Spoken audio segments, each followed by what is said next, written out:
ጦርነት እንዲጀመር አልፈልግም። ከተጀመረ ግን አሰብ ደርሶ የሚመለስ የኢትዮጵያ ወታደር የለም። ይህንን ያሉት የቀድሞ የኢትዮጵያ መከላከያ ሰራዊት ጠቅላይ ኤታማዦር ሹም ጀነራል ሳሞራ የኑስ ናቸው።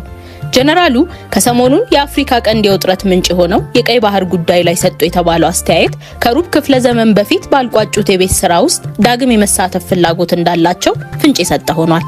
የጠቅላዩ የፓርላማ ንግግር ሁሉንም ሰምቻለሁ። በተለይ የባህር በርን በተመለከተ ስለ ኤርትራ የተናገሩት አንድም የሚወድቅ ሐሳብ የለውም ሲሉ የተናገሩት ጀነራል ሳሞራ እንደ ሀገር የባህር በር ያስፈልገናል፣ ድሮም ቢሆን በፖለቲካው አመራሮች ውሳኔ ለጊዜው ተዳፍኖ የቆየ ይምሰል እንጂ የኢትዮጵያ ሕዝብ ጨርሶ የዘነጋው ጉዳይ አይደለም፣ የጊዜ ጉዳይ ነበር። አሁን ጊዜው ደርሶ ዳግም ተነስቷል። ለአመታት ይሄን ጊዜ ጠብቅ ነበር።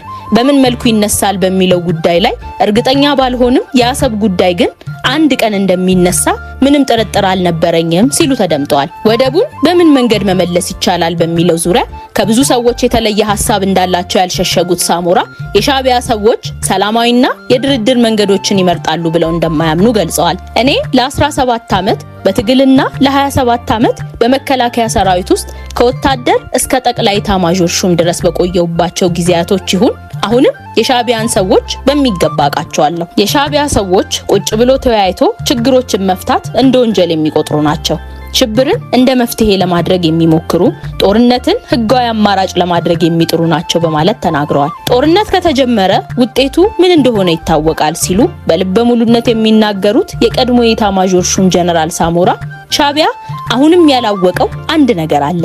አሁን ኢትዮጵያን እያስተዳደረ ያለው ብልጽግና መሆኑን የተገነዘበ አይመስለኝም ሲሉ ጠቅላዩ በፓርላማ የተናገሩትን እሳቸውም ደግመውታል። ጀነራሉ በአዋጊነት ስለተሳተፉበት የያኔው የኢትዮ ኤርትራ ጦርነት የታሪክ ሂደት አንስተው በቁጭት ይናገራሉ።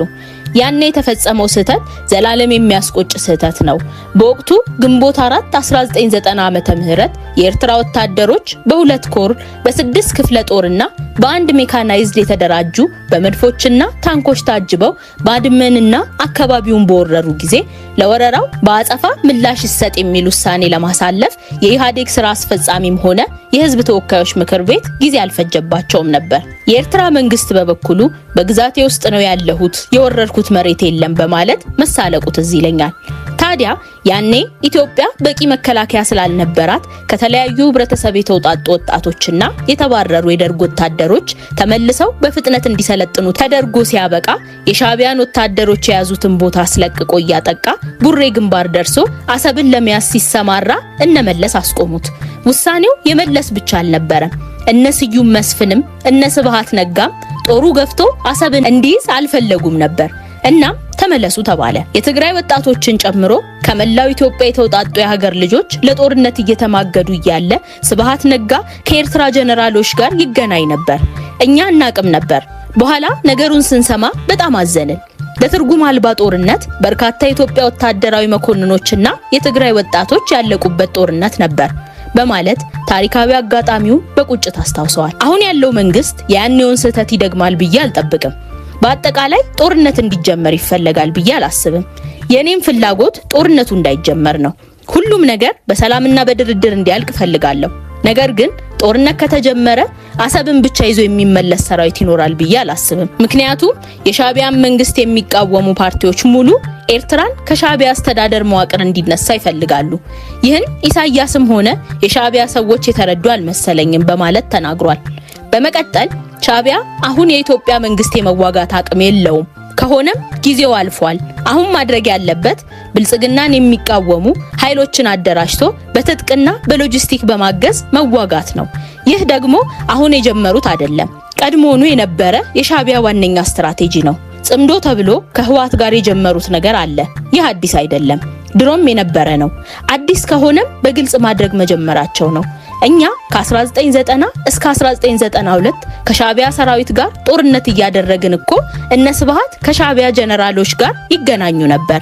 ብልጽግና የባህር በር አጀንዳን ማቀንቀኑ ከምን የመነጨ ይመስሎታል? በትክክል አምነውበት ነው ወይስ ለአንድ ሰሞን አጀንዳ የማድረግ ፍላጎት ኖሯቸው ነው ተብሎ የተጠየቁት ሳሞራ አነጋጋሪ የሆነ ምላሽ ሰጥተዋል። ዶክተር አብይን ድሮም አውቀዋለሁ የሚሉት ሳሞራ ከአሰብ መታጣት ጋር የተለየ ቁጭት ከሚያሳድሩ ወታደራዊ መኮንኖች መካከል አንዱ እንደሆነ ይናገራሉ። እኔ አብይን አሁን አይደለም የማውቀው፣ ኢንሳ ላይ ያለ በስራ ምክንያት እንገናኝ ነበር። ያኔም የባህር በርን በተመለከተ ይናገር ነበር። ያኔ ግን ወደብን በተመለከተ የመንግስት አቋም የውሾን ጉዳይ ያነሳ ውሾ ነው እንደሚባለው አይነት ነበር። ዝም ተብሎ ተድበስብሶ የሚታለፍ ጉዳይ ነበር። አሁን ግን በተቃራኒው ኢትዮጵያን ወደ ቀይ ባህር መመለስ በይፋ የፌደራል መንግስቱ አቋም ሆኗል። በዚህም ደስተኛ ነኝ ሲሉ ተደምጠዋል። ጀነራሉ አክለውም አንድ ነገር የሚከነክነኝ ጉዳይ ግን አለ ይላሉ። አንዳንድ ሰዎች ኢትዮጵያ የባህር በር ያስፈልጋታል በማለት ይናገሩና ምክንያቱን ሲያስቀምጡ የህዝብ ብዛትን ይጠቅሳሉ። ኢኮኖሚያችን እያደገ በመምጣቱ እንደሆነም ሲናገሩ ሰማለሁ። ዋናው ቁም ነገር ይሄ ነው ብዬ አላምንም። ኢትዮጵያ አሰብ የሚያስፈልጋት የኢትዮጵያ ስለሆነ ብቻ ነው ሲሉ እቅጩን ተናግረዋል።